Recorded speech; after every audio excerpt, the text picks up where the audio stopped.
ગરમીની ઋતુ શરૂ થતાં જ તાપમાનમાં સતત વધારો જોવા મળે છે. આ વધતી ગરમીનો પ્રભાવ માણસોની સાથે સાથે પાળતુ પ્રાણીઓ પર પણ પડે છે. ખાસ કરીને શ્વાન અને બિલાડી જેવા પેટ એનિમલ્સ માટે ઉનાળો ક્યારેક જોખમી સાબિત થઈ શકે છે. ગરમીના કારણે હીટસ્ટ્રોક, હાઇડ્રેશન તેમજ સ્કિન સંબંધિત સમસ્યાઓ પર થવાની શક્યતા વધી જાય છે. તેથી ઉનાળાના પાળતુ પ્રાણીઓની યોગ્ય સંભાળ રાખવી ખૂબ જરૂરી બની જાય છે. આ અંગે વેટરનરી ઓફિસર ડોક્ટર અરવિંદ ગડાળા દ્વારા પેટ ઓનર્સને કેટલીક મહત્વપૂર્ણ સલાહ આપવામાં આવી છે.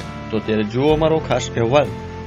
જોઈને તો જેમ હીટનું પ્રમાણ વધતું જાય એમ હીટ સ્ટ્રોક થવાના ચાન્સીસ વધી જાય. તો દાખલા તરીકે તમે તમારું ડોગને પેટને જે રાખતા હોય તો એવી જગ્યાએ રાખો કે જ્યાં એન્વાયરમેન્ટ ઠંડુ રહે, વેન્ટિલેશન રહે, બારીઓ ખુલ્લી રહે, પ્લસ ઉપર ફેન ચાલુ રહે.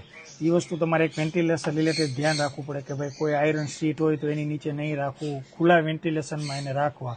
કેટ હોય તો કેટને પણ એવી જ રીતે છે, ખુલ્લા એન્વાયરમેન્ટમાં પ્રોવાઈડ વિન્ડો ખુલ્લી રાખી અને ઠંડક પ્રોવાઈડ કરવી. અને બીજી વસ્તુ કે ભાઈ અત્યારે ઉનાળાનો સિઝન ચાલુ થશે તો ડોગ છે તો પાણીમાં બેસવાની ટ્રાય બહુ કરે, કેટ છે તો પાણીમાં બેસવાની ટ્રાય બહુ કરે. તો એવી સિચ્યુએશનમાં એને પાણીમાં નહીં બેસવા દેવાની, એનાથી સ્કિન ડિઝીઝ થવાના ચાન્સીસ રહે. ત્રીજી વસ્તુ કે ભાઈ એને તમારે પ્રોપર લિક્વિડ ફૂડ ઉપર રાખવાના કે ભાઈ સવારે અર્લી મોર્નિંગ તમે 8 પહેલાં જમાડી દો અને બપોરે થોડું દહીં, છાશ એવી રીતે લિક્વિડ આપી દો. કેટ હોય તો કેટને કોઈ વેટ ફૂડ આપી દો. સાંજે છે તો સાંજે 8 પછી જમાડો. એ વસ્તુ ધ્યાનમાં રાખવી. પ્લસ ત્રીજી વસ્તુ છે કે ભાઈ તમે એને વોક કરાવવા લઈ જાઓ છો તો તમારે 7 પહેલાં સવારે કરાવી દેવું ને સાંજે 9 પછી વોકિંગ કરાવવું. ઉનાળાના ટાઈમમાં એને બહાર કાઢવાનું એવોઇડ કરવાનું કે જનરલી એને હીટ સ્ટ્રોક ન રહે. કારણ કે આ હીટ સ્ટ્રોક લાગવાથી તમારે મુશ્કેલી પેટને વધારે રહે. ઘણીવાર એવું બને હાઇપરથર્મિયા થઈ જાય તો ડેથ પણ થઈ જવાના ચાન્સીસ રહે છે. ખાસ તો સર વાત કરીએ કે પેટ્સ અલગ અલગ પ્રકારના આવતા હોય છે. જો ફોરેસ્ટના પેટ્સ પણ આપણા રાજકોટમાં, સૌરાષ્ટ્રમાં રાખતા હોય છે.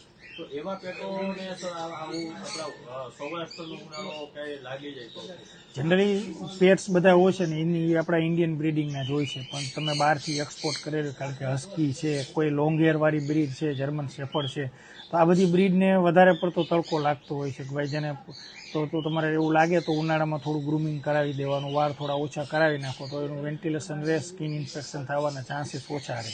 પ્લસ વીકમાં એક વાર એને નવડાવી દેવાનું. પ્લસ કેવું કે ભાઈ તમે એને વોટર ઇન્ટેક આપો છો તો વોટર ભરીને નહીં રાખવાનું. સવાર, બપોર, સાંજ 3 ટાઈમ ફ્રેશ વોટર પ્રોવાઈડ કરવાનું. અને મેક્ઝિમમ બને તો વોટર ઉપર થોડું વધારે ધ્યાન દેવું, કારણ કે એમાં યુરિનરી ઇન્ફેક્શનની થવાના ચાન્સીસ ઓછા રહે, ડિહાઇડ્રેશન થવાના ચાન્સીસ ઓછા રહે.